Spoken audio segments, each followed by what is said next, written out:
نحمده ونصلي على رسوله الكريم أما بعد فأعوذ بالله من الشيطان الرجيم بسم الله الرحمن الرحيم رب اشرح لي صدري ويسر لي أمري واحلل عقدة من لساني يفقهوا قولي رب يسر ولا تعسر وتمم بالخير. کوئی بھی عمل جو ہے وہ اچھی نیت کر لینی چاہیے اس کے لیے، کیونکہ اس کا انجام جو ہے اچھی نیت کا انجام ہمیشہ اچھا ہی ہوگا اور بری نیت کا انجام کیا ہوگا؟ برا ہوگا. جیسے اب قرآن مجید پڑھنے کے پیچھے بھی نیت ہے ہماری نیت کیا ہونی چاہیے؟ خالص اللہ تعالیٰ کے لیے ہونی چاہیے. لیکن قرآن پاک پڑھنے کے لیے ہم مختلف نیتیں بھی کر سکتے ہیں.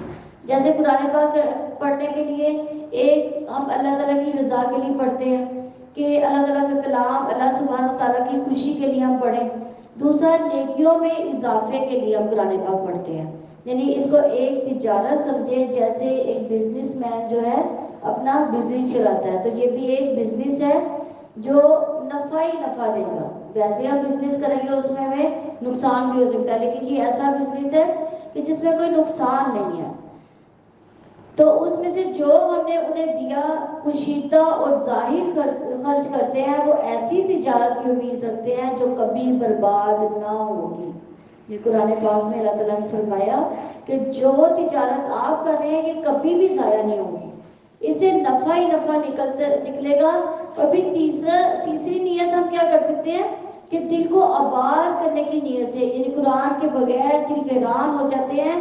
قرآن کی مثال ایک بارش کی طرح ہے جو بنجر زمین کو زندہ کر دیتی ہے. قرآن آیات کا اثر جب دل پر پڑتا ہے تو دل میں جو ہے وہ دل جو ہے ایک پھلے پھولنے لگتا ہے. جیسے ایک بنجر زمین ہو، اس پر بارش پڑتی ہے تو وہاں پھول پودے اور ہر طرح کی نباتات اگنا شروع ہو جاتی ہے. وہ جو ہے مردہ زمین جو ہے زندہ ہو جاتی ہے. اسی طرح جب اللہ کی آیات جس دل کے اوپر اثر کرتی ہے تو کیا ہوتا ہے، وہ دل پھلنے پھولنے لگتا ہے، وہ زندہ ہو جاتا ہے. لہٰذا دلوں کو آباد کیجیے قرآن کے ساتھ. پھر دلوں کے اطمینان کے لیے بھی قرآن پاک پڑھا جاتا ہے، شفا کے لیے بھی پڑھا جاتا ہے، ہدایت کے لیے بھی پڑھا جاتا ہے، ایمان میں اضافے کے لیے بھی پڑھا جاتا ہے، عبادت کے لیے بھی قرآن پاک پڑھا جاتا ہے، جہنم سے نجات پانے کے لیے بھی. اور نبی صلی اللہ علیہ وسلم نے فرمایا کہ قرآن کو چمڑے میں ڈال کر آگ میں ڈال دیا جائے تو اس چمڑے کو آگ نہیں جلائے گی. کون سا چمڑا؟ یعنی ہمارا دل. اگر ہمارے دل میں، ہمارے سینے میں قرآن پاک ہے تو ہمیں ہمارے دل، ہمارے سینے میں اگر قرآن پاک ہے تو کیا ہوگا کہ ہمیں جہنم کی آگ نہیں چھوئے گی، یعنی وہ اس چمڑے کو آگ نہیں جلائے گی. پھر اسی طرح قرآن مجید کو شفاعت کی نیت سے بھی پڑھنا چاہیے. کہ کون سی شفاعت؟ کہ جو قیامت کے دن ہمارے لیے قرآن پاک کرے گی. اور پھر زندگی کو بدلنے، بہتر راستے پر چلانے کی غرض سے بھی قرآن پاک پڑھا جاتا ہے. اور پھر دنیا آخرت کے فائدے کے لیے اور آخرت میں خاص طور پر جنت الفردوس حاصل کرنے کے لیے. ابن قیم کہتے ہیں کہ کسی بھی بندے کے لیے قرآن کی قرأت، اس پر لمبا غور و فکر کرنا اور اپنی سوچ کو آیات کے معنی پر مرکوز کرنے سے اس کی زندگی میں بڑھ کر اور آخرت میں کوئی چیز اس سے بہتر نہیں ہے. یعنی آیات پر ہم نے کبھی کسی آیت پر غور و فکر کیا؟ جب ہمارا کوئی بہت پیارا ہمیں کوئی خط لکھتا ہے تو ہم کیا کرتے ہیں؟ اس کو سمجھتے ہیں، پہلے اچھے طریقے سے سمجھتے ہیں نا. تو ہم نے کبھی قرآن پاک کو سمجھا کہ اللہ تعالیٰ کا خط ہے جو ہمیں ملا ہوا ہے. آپ کبھی اس میں غور و فکر کرتے ہیں، اس کو سمجھتے ہیں؟ تو ابن قیم کیا کہتے ہیں کہ اس سے بڑھ کر کوئی بھی چیز بہتر نہیں ہے دنیا آخرت میں کہ ہم ایک آیت کو سمجھ کے اس پر غور و فکر کر لیں. اور یہ ہمیں فائدہ ہی فائدہ دے گی، یہ ہمارے نجات کے ہمیں قریب کر دے گی اگر ہم اس کو غور و فکر کریں گے. تو قرآن کی قرأت، قرآن کا سمجھنا سب سے زیادہ فائدہ مند کام ہے. تو آئیے اب ہم اپنے پارہ نمبر 2 کا آغاز کرتے ہیں. سَيَقُولُ السُّفَهَاءُ مِنَ النَّاسِ مَ وَلَّاهُمْ عَنْ قِبْلَتِهِمُ الَّتِي كَانُوا عَلَيْهَا جلد ہی لوگوں میں سے بیوقوف لوگ کہیں گے کہ انہیں کس چیز نے ان کے قبلے سے پھیر دیا۔ بیوقوف کون ہوتا ہے؟ جو اللہ تعالیٰ کے حکم کی نافرمانی کرتا ہے، جو اللہ تعالیٰ کے کسی بھی حکم پر سوال پہ سوال کرتا ہے اور اس حکم کو ماننے کی بجائے سوالوں کی پچھاڑ کر دیتا ہے۔ تو جس پر وہ تھے، یعنی آپ کہتے ہیں مشرق و مغرب اللہ تعالیٰ کے لیے، وہ جس کو چاہتا ہے سیدھے راستے کی طرف ہدایت دیتا ہے۔ یعنی وہ اسی طرح ہم نے تمہیں بہترین امت بنایا تاکہ تم لوگوں پر گواہ ہو جاؤ، یعنی بہترین امت یعنی امت مسلمہ، اور رسول پر تم گواہ ہو جاؤ، یعنی قیامت کے دن ہم رسولوں کی گواہی دیں گے، ہمارے رسول ہم پر گواہ ہوں گے۔ اور جس قبلے پر آپ تھے اس کو ہم نے صرف اس لیے قبلہ بنایا تھا کہ ہم جانے کون رسول کی اتباع کرتا ہے، اسے جو اپنی ایڑیوں کے بل پلٹ جاتا ہے۔ یعنی جو پہلے قبلہ تھا، پہلے نبیوں کا قبلہ کون سا تھا؟ بیت المقدس، اور اب کون سا قبلہ ہے؟ خانہ کعبہ۔ تو پہلے اللہ تعالیٰ نے وہ قبلہ کیوں بنایا اور بعد میں کیوں بنایا؟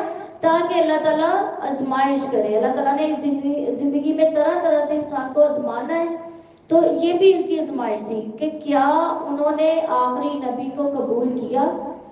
کیا وہ اسی قبلے پہ تو نہیں رہ گئے؟ کیا ان کی دلوں نے بھی ہجرت کی؟ صحابہ کرام مکہ سے مدینہ ہجرت کر کے گئے تھے، تو اللہ تعالیٰ ان کو جانچ رہے تھے کیا ان کے دلوں نے بھی ہجرت کر لی ہے کہ نہیں کی۔ تو جو اس بات سے ایڑیوں کے بل پھر گئے، انہوں نے کہا یہ کیا بات ہے، کبھی ایک قبلہ کبھی دوسرا قبلہ، ان کا تو ایک قبلہ ہی نہیں ہے۔ اور یقیناً یہ بلا شبہ بہت بڑی بات تھی مگر ان لوگوں کے لیے نہیں جنہیں اللہ تعالیٰ نے ہدایت دی، یعنی ان کے لیے بڑی بات نہیں تھی اس کو ماننا، کہ جو اللہ تعالیٰ کے لیے خالص اپنی نیتیں رکھتے ہیں، ان کے لیے بڑی بات تھی جن کی نیتیں اللہ تعالیٰ کے لیے خالص نہیں، جن کا اللہ تعالیٰ کا حکم جو ہے ان کی نظر میں کوئی اہمیت نہیں رکھتا۔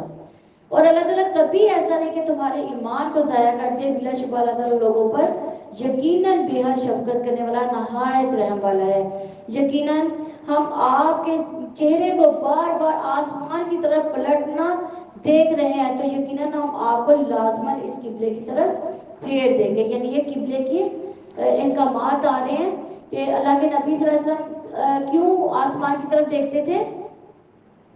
کہ ان کو پتا تھا قبلے کی تبدیلی کا وقت آنا ہے۔ وہ کب آنا ہے؟ وہ دیکھتے تھے کہ شاید قبلے کی تبدیلی کے لیے کوئی وحی نازل ہو رہی ہو۔ سو اپنا چہرہ مسجد حرام کی طرف پھیر دے۔ اب یہ حکم آ گیا کہ اب اپنا چہرہ مسجد حرام کی طرف پھیر دے، اور تم جہاں کہیں بھی ہو اپنے چہرے کو اسی کی طرف پھیر لو۔ اور بلا شبہ وہ لوگ جن کو کتاب دی گئی بے شک وہ جانتے ہیں بلا شبہ ان کے رب کی جانب سے یہ واقعی حق ہے، اور جو وہ عمل کرتے ہیں اللہ تعالیٰ اس سے ہرگز بے خبر نہیں۔ اور یقیناً اگر آپ ان لوگوں کے پاس جنہیں کتاب دی گئی ہر نشانی لے آئے تب بھی وہ آپ کے قبلے کی پیروی نہیں کریں گے، اور نہ آپ کسی صورت ان کے قبلے کی پیروی کریں گے، اور نہ وہ کسی صورت ایک دوسرے کے قبلے کی بھی پیروی کریں گے۔ یہ یہود و نصارہ کے بارے میں ہے، یعنی یہود و نصارہ ایک دوسرے کے قبلے کو بھی نہیں مانتے تھے۔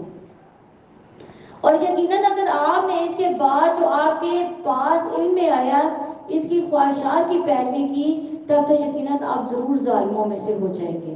یعنی اگر نبی صلی اللہ علیہ وسلم کو سے کہا جا رہا ہے کہ اگر آپ نے ان کے قبلے کی پیروی کی تو آپ بھی ظالم ہو جائیں گے۔ جن لوگوں کو ہم نے کتاب دی وہ اسے بالکل ایسے ہی جانتے ہیں جیسے وہ اپنے بیٹوں کو جانتے ہیں۔ اپنے بیٹوں کو کیسے جانتے ہیں؟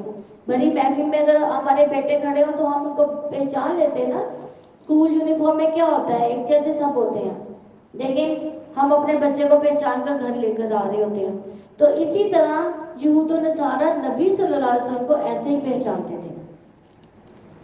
اور واقعتاً ان میں سے ایک گروہ ایسا بھی ہے جو یقیناً حق کو چھپاتے ہیں حالانکہ وہ جانتے ہیں۔ یعنی نبی صلی اللہ علیہ وسلم نے فرمایا جس شخص نے علم کی کوئی بات اس سے پوچھی جائے تو وہ اسے چھپا دے تو قیامت کے دن اس کے منہ میں آگ کی لگام لگائی جائے گی، کیونکہ حق کو چھپانا بھی ایک بہت بڑا ظلم ہے جو کہ یہود و نصارہ نے کیا، اور آپ کے رب کی طرف سے یہی حق ہے، بس آپ شک کرنے والوں میں سے ہرگز نہ ہو جانا۔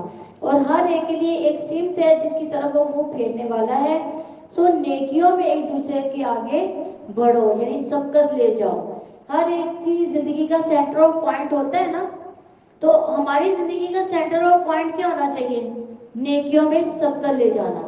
تو تم جہاں کہیں بھی ہوگے اللہ تعالیٰ تمہیں اکٹھا کر کے لے آئے گا. یقیناً اللہ تعالیٰ ہر چیز پر پوری قدرت رکھنے والا ہے، یعنی جہاں بھی ہم بھاگ جائیں گے اللہ تعالیٰ سے ہم دور نہیں بھاگ سکتے. تو آپ جہاں سے بھی نکلیں تو اپنا چہرہ مسجد حرام کی طرف پھیر لیں، اور یقیناً آپ کے رب کی جانب سے بلا شبہ وہ حق ہے، اور جو بھی تم عمل کرتے ہو اللہ تعالیٰ اسے ہرگز غافل نہیں ہے. اور جہاں سے آپ نکلیں سو اپنا چہرہ مسجد حرام کی جانب پھیر لیں، اور تم جہاں کہیں بھی ہو سو اپنے چہرے کو اسی طرح کی طرف پھیر لو، تاکہ لوگوں کے پاس تمہارے خلاف کوئی حجت نہ رہے مگر ان میں سے جن لوگوں نے ظلم کیا. چنانچہ تم ان لوگوں سے مت ڈرو، مجھ سے ڈرو. یعنی اللہ تعالیٰ کس کا ڈر دے رہے ہیں؟ اللہ تعالیٰ کہہ رہے ہیں لوگوں سے نہ ڈرو، کہ اگر تم یہ کام کرو گے تو لوگ کیا کہیں گے، اس بات سے نہ ڈرو. کس سے ڈرو؟ صرف اللہ تعالیٰ سے. جیسے ہم اپنے کامات کے لیے کسی بھی حکم پر عمل کرنے لگے، جیسے ایک نکاح بھی ہے، اگر آپ حجاب کرتے ہیں تو وہ کہتے ہیں یہ کیا ہے، یہ تو ایسے کیا ہوا ہے، تو ہم بعض کا ڈر کے وہ اتار بھی دیتے ہیں. اکثر رسمیں ایسی ہوتی ہیں ہم ان کو اللہ کی خاطر نہیں چھوڑتے، ہم کہتے ہیں دنیا کیا کہے گی اگر یہ رسم نہ کی تو کیا ہوتا ہے؟ اللہ تعالیٰ کہتے ہیں میرا ڈر رکھو، دنیا کا ڈر نہ رکھو، تاکہ میں اپنی نعمت کو تم کو پورا کر دوں اور تاکہ تم ہدایت پاؤ، جیسا کہ ہم نے تمہارے درمیان تمہیں میں سے ایک رسول بھیجا جو تم پر ہماری آیات تلاوت کرتا ہے. اب یہ دیکھیں نبی صلی اللہ علیہ وسلم نے دنیا میں اللہ تعالیٰ کے حکم سے کیا کیا؟ پہلے اللہ تعالیٰ کی آیات تلاوت کی، پھر تمہیں پاک کیا یعنی تزکیہ کیا، وہ بھی تمہیں کتاب و حکمت کی تعلیم دیتا ہے، یعنی کتاب کی اور حکمت کی تعلیم دیتا ہے، اور تمہیں وہ کچھ سکھاتا ہے جو تم نہیں جانتے. لہٰذا تم مجھے یاد کرو، میں تمہیں یاد کروں گا، اور میرا شکر ادا کرو اور میری ناشکری مت کرو. یعنی اللہ تعالیٰ نے اپنی یاد کرنے کے لیے کہا ہے، یعنی کیا؟ اللہ تعالیٰ کا ذکر سب سے افضل ہے، ذکر اللہ ہی افضل ذکر. یعنی اور اس کے بعد اللہ تعالیٰ نے کیا کہا ہے کہ اگر تم مجھے محفل میں یاد کرتے ہو تو میں تمہیں اس سے اچھی محفل یعنی فرشتوں کی محفل میں یاد کروں گا. اگر تم بندہ مجھے دل میں یاد کرتا ہے تو میں اسے دل میں یاد کروں گا. تو اس کے بعد اللہ تعالیٰ نے اپنے ذکر کے بعد کس چیز کا ذکر کیا ہے؟ شکر کا، کہ یعنی شکر بھی جو ہے دل کی عبادت ہے، یہ سب سے بڑی عبادت ہے، اور شکر سے اللہ تعالیٰ کی رضا حاصل ہوتی ہے، ناشکری سے جو ہم اللہ تعالیٰ کی نعمتوں کی ناقدری کر جاتے ہیں. اے ایمان والو صبر اور نماز کے ذریعے مدد طلب کرو. یعنی ذکر کے بعد ساتھ ہی اللہ تعالیٰ نے صبر اور نماز کا ذکر کر دیا کہ صبر کرو اور نماز ادا کرو. جتنے بھی اللہ تعالیٰ تکالیف دیتے ہیں، کوئی بھی زندگی میں کوئی مشکل آ جاتی ہے، کوئی تکلیف آتی ہے تو اس میں کیا کرنا ہے؟ صبر کرنا ہے، صبر کرنا ہے، اور اس کے بعد نماز پڑھنی ہے. نماز کون سی والی؟ فرض نماز، فرض کے علاوہ نفل نماز بھی پڑھنی ہے اگر اللہ تعالیٰ کی مدد ہمیں چاہیے تو یقیناً اللہ تعالیٰ صبر کرنے والوں کے ساتھ ہے. پھر اللہ تعالیٰ ساتھ ہی خوشخبری سنا رہے مومنوں کو کہ اگر تم اس بات پہ صبر کر لیتے ہو، کوئی مشکل آتی ہے، تمہارا کوئی پیارا میں تم سے چھین لیتا ہوں، تمہیں کوئی نقصان ہو جاتا ہے، کوئی خوف ہوتا ہے، کوئی ایسی مصیبت آ جاتی ہے جو تم سے برداشت نہیں ہو رہی، لیکن پھر بھی تم مجھ سے صبر کر رہے ہو اور نماز پڑھ کے مجھ سے مدد طلب کر رہے ہو، تو پھر کیا ہے؟ میں صبر کرنے والوں کے ساتھ ہوں. اور جو اللہ تعالیٰ کی راہ میں مارے جائے تو میں انہیں مردہ نہ کہو. یعنی اللہ کی راہ میں کون مارے جاتے ہیں؟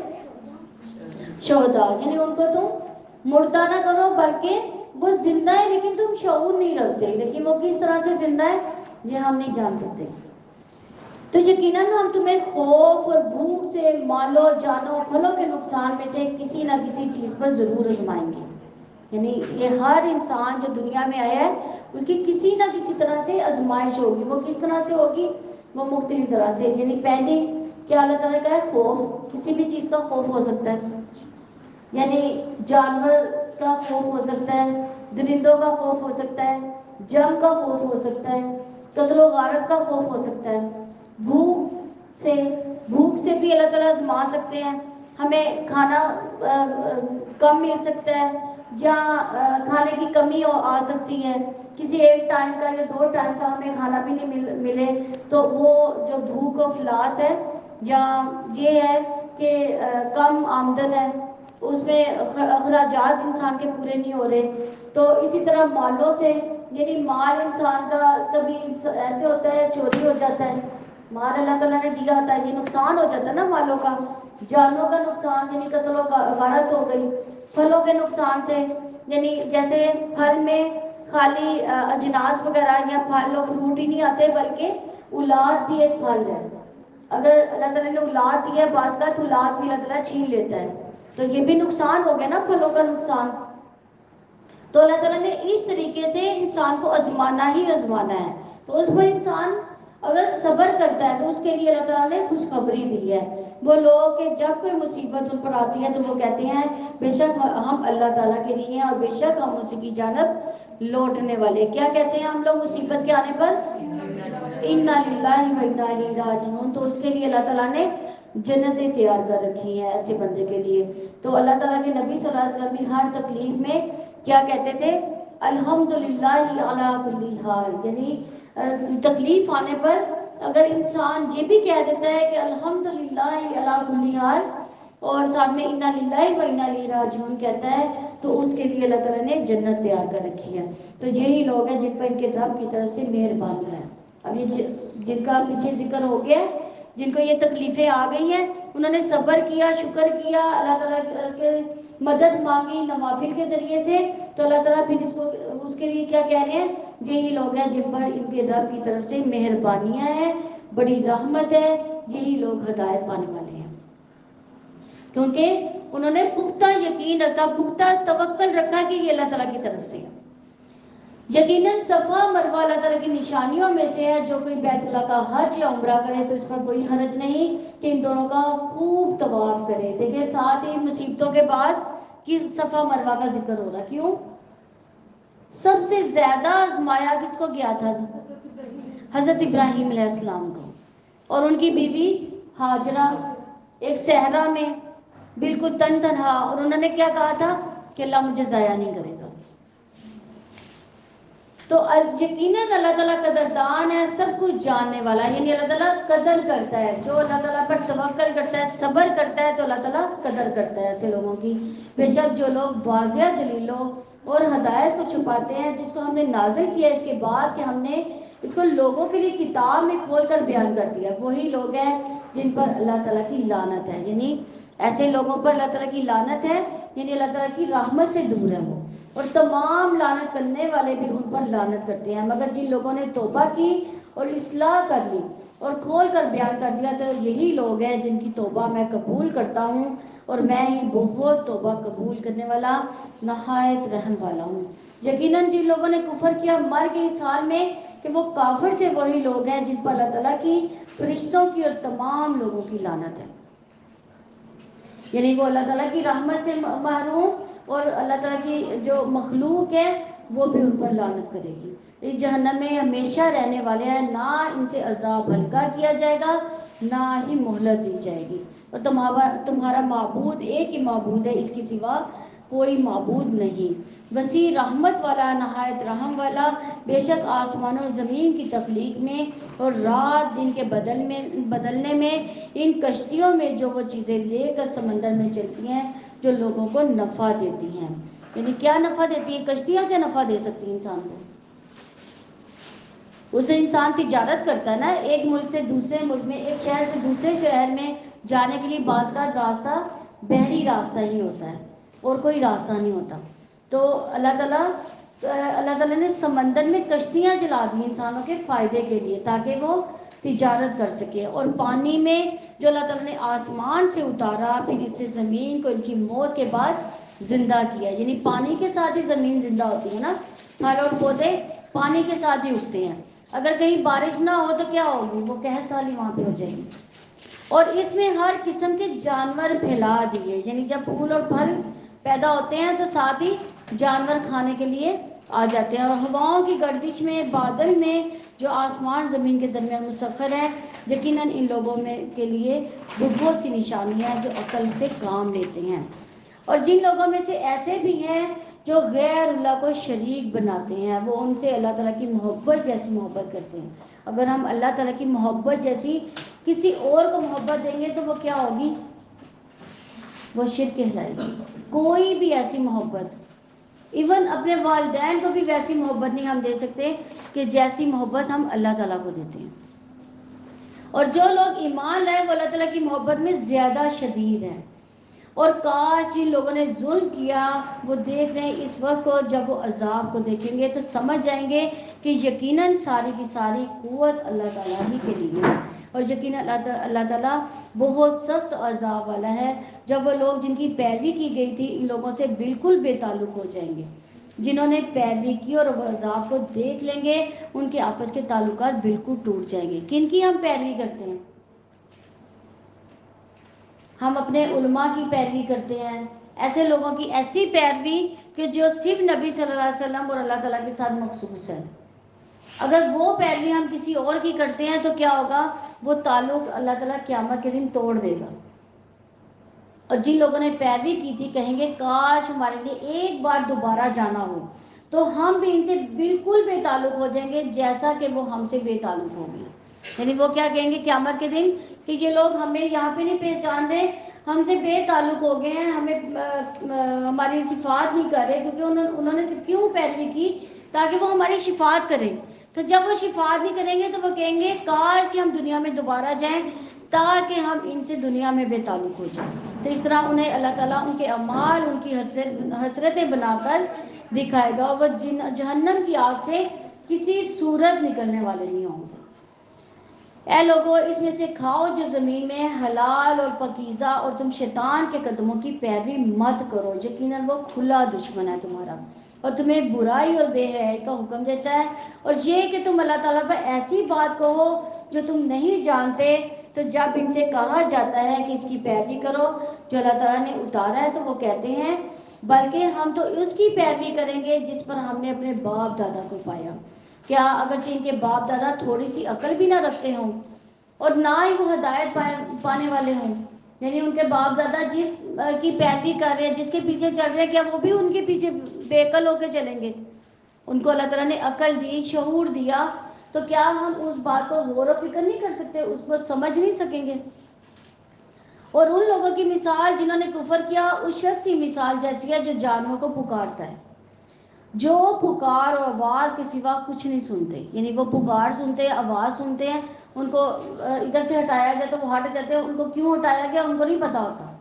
جانور ایسے ہی ہوتا ہے نا، اگر ایک کھیت میں جا رہا ہے تو اس کو کھیت سے ہٹایا جاتا ہے تو وہ ہٹ تو ضرور جاتا ہے، لیکن تھوڑی دیر بعد پھر وہ ضرور چلا جائے گا، نہیں ان کو یہ سینس نہیں آئے کہ یہاں سے مجھے کیوں اٹھایا جا رہا ہے۔ اور اسی طرح وہ شخص بھی ایسا ہی ہے، اس شخص کی مثال جیسی جو جانوروں کو پکارتا ہے، جو پکار اور آواز کے سوا کچھ نہیں سنتے، وہ بہرے ہیں، گونگے ہیں، اندھے ہیں، سو وہ نہیں سمجھتے۔ اے لوگوں جو ایمان لائے ہو پاکیزہ چیزوں میں سے کھاؤ جو ہم نے تمہیں عطا کی، اور اللہ تعالیٰ کا شکر ادا کرو اگر تم سے اسی کی عبادت کرتے ہو۔ یقیناً اللہ تعالیٰ نے تم پر حرام کیا مردار اور خون اور سور کے گوشت کو، اور جس پر غیر اللہ کا نام پکارا جائے۔ پھر جو شخص مجبور کر دیا جائے، مجبور کیسے شخص ہوگا حرام کھانے کے لیے؟ کوئی غلام ہو جس کو زبردستی اس کا مالک کہہ رہا ہو کہ تم یہ کھاؤ ورنہ میں تمہیں قتل کر دوں گا، اس کو قتل کا ڈر ہوگا۔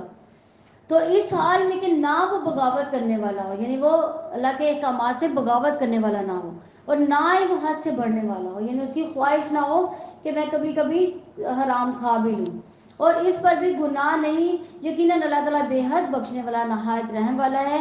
یقیناً جو لوگ اس کو چھپاتے ہیں جو اللہ تعالیٰ نے کتاب میں سے نازل کیا اس کے بدلے میں وہ تھوڑی قیمت حاصل کرتے ہیں۔ یہ لوگ اپنے پیٹوں میں آگ کے سوا کچھ بھی نہیں کھا سکتے، اور قیامت کے دن اللہ تعالیٰ نے ان سے بات کرے گا نہ، اور نہ ہی انہیں پاک کرے گا، ان کے لیے دردناک عذاب ہوگا۔ یہی لوگ ہیں جنہوں نے ہدایت کے بدلے میں گمراہی کو چنا اور بخشش کے بدلے میں عذاب کو خریدا۔ سو وہ آگ پر کس قدر صبر کرنے والے ہیں. یعنی وہ اس وقت قیامت کے دن ان کو جب آگ میں ڈالا جائے گا تو ان کے پاس صبر کے سوا کچھ نہ ہوگا. اس کی وجہ یہ ہے کہ اللہ تعالیٰ نے ان کی کتاب کو یقیناً حق کے ساتھ نازل فرمایا، اور وہ لوگ جنہوں نے اس کتاب میں اختلاف کیا بلا شبہ وہ بہت دور کی مخالفت میں ہیں.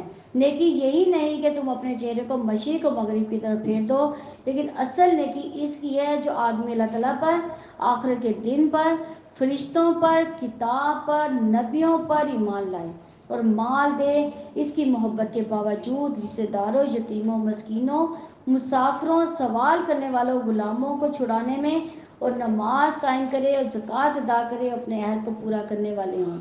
جب وہ عہد کریں اور تنگ دستی، تکلیف، لڑائی کے وقت صبر کرنے والے ہوں، یہی لوگ ہیں جنہوں نے سچ کہا اور یہی لوگ متقی ہیں.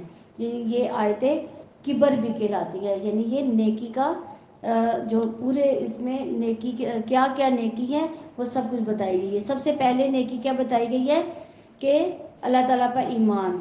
یعنی اللہ تعالیٰ نے یہ کہا ہے کہ مشرق و مغرب کی طرف سمت کرنا ہی نیکی نہیں ہے، بلکہ سب سے پہلے اللہ تعالیٰ پر ایمان رکھنا ہے، آخرت پر ایمان رکھنا ہے، پھر فرشتوں پر بھی ایمان رکھنا ہے. یہ سارے بنیادی ارکان ہیں اسلام کے. کتابوں پر ایمان، نبیوں پر ایمان، اور پھر کیا کرنا ہے؟ زکوٰۃ ادا کرنی ہے کہ اس مال میں سے جو اللہ تعالیٰ نے ہمیں دیا ہے. پھر کس کس پر خرچ کرنا ہے؟ رشتہ داروں پر بھی خرچ کرنا ہے، یتیموں، مسکینوں، مسافروں، سوال کرنے والوں اور غلاموں کو چھڑانے کے لیے بھی. اور اس کے بعد پھر اللہ تعالیٰ نے کیا کہا کہ نماز قائم کرو.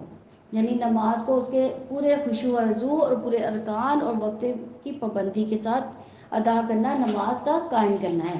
اور زکوٰۃ ادا کرو، اپنے عہد کو پورا کرنے والے ہو. یعنی جو عہد پورا نہیں کرتا وہ کون ہے؟ منافق ہے. یہ منافق کی ایک قسم ہے کہ جو عہد کو پورا نہیں کرتے. پھر تنگ دستی، تکلیف، لڑائی کے وقت کیا کرنا ہے؟ صبر کرنا ہے. یہی لوگ ہیں جنہوں نے سچ کہا اور یہی لوگ متقی ہیں. یعنی یہ ساری صفات کن کی ہے؟ جو متقی لوگ ہیں. اے لوگوں جو ایمان لائے تم پر متقیوں کا بدلہ لینا فرض کر دیا گیا ہے. اب آزاد کے بدلے وہی آزاد قاتل ہوگا، غلام کے بدلے غلام قاتل، اور عورت کے بدلے وہی عورت قاتلہ. اور پھر جس کو اپنے بھائی سے کچھ بھی معافی مل جائے تو معروف طریقے سے پیچھا کرنا ہے. یعنی دیت ادا کر کر اس کا پیچھا چھوڑ دینا. یہ نہیں کہ دیت بھی لے لی جائے اور بعد میں اس کو قتل بھی کر دیا جائے. اور خوبی کے ساتھ اس دیت کو ادا کرنا ہے. یہ ایک طرح کی آسانی اور مہربانی تمہارے رب کی طرف سے ہے. پھر اس کے بعد جس نے زیادتی کی تو اس کے لیے دردناک عذاب ہے. زیادتی کیا ہے؟ کہ دیت بھی لے لی اور قتل بھی کر دیا. اور تمہارے لیے اے عقل والوں بدلہ لینے میں ایک طرح کی زندگی ہے تاکہ تم بچ جاؤ. تم پر فرض کیا گیا جب تم میں سے کسی ایک کو موت آئے، اگر اس نے کچھ مال چھوڑا تو والدین، رشتہ داروں کے لیے اچھے طریقے سے وصیت کرنا ہے. یعنی وصیت کتنے پر ہو سکتی ہے؟ مال کے کل حصے پر. مال کے کل کتنے حصے پر وصیت کی جا سکتی ہے؟ تیسرے حصے پہ، 1/3 پر مال پر جو ہے وصیت کی جا سکتی ہے. تو وصیت جو ہے اس وقت کن کے بارے میں ہوگی؟ یہ وصیت اللہ تعالیٰ کی نیکی کے کاموں میں کریں گے. یہ یعنی اولاد کے بارے میں نہیں، وہ تو پہلے ہی اس کے حقدار ہیں. تو جو مال کے حقدار ہیں ان پر وصیت نہیں ہوگی، بلکہ نیکی کے کاموں کے لیے وصیت کی جائے گی. تو یہ متقی لوگوں پر لازم بھی ہے. پھر جو اسے بدل ڈالے اس کے بعد کہ اسے سن چکا ہو تو یقیناً انہی لوگوں میں سے اس کا گناہ ہے جو اسے بدلیں. یقیناً اللہ تعالیٰ سب کچھ سننے والا، سب کچھ جاننے والا ہے. کس چیز کو بدلنا ہے؟ یعنی جو وصیت کو بدل دے گا اس پر گناہ ہے.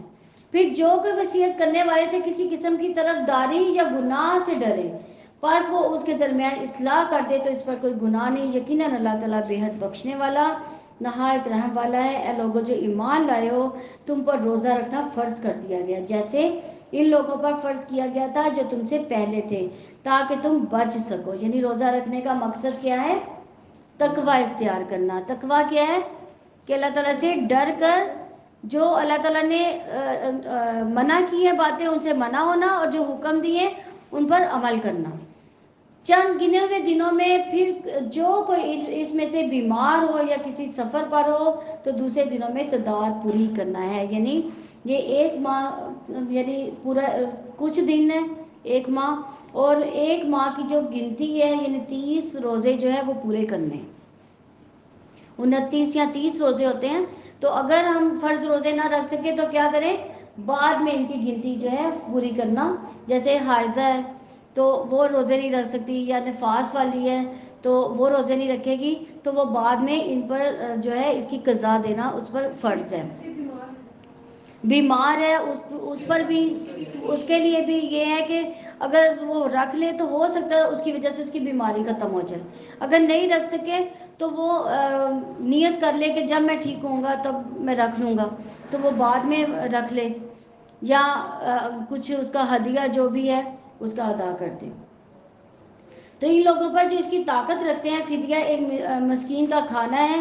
پھر جو شخص خوشی سے کوئی نیکی کرے تو اس کے لیے بہتر ہے, اور یہ کہ تم روزہ رکھو تمہارے لیے بہتر ہے اگر تم جانتے ہو. یعنی روزہ جو ہے جو رمضان کے روزے فرض روزے رکھتا ہے اللہ تعالیٰ کی ثواب کی نیت سے, تو اس کے جو گزرے ہوئے جو سال ہے اور آنے والے سال اس کے گناہوں کا کفارہ ہے.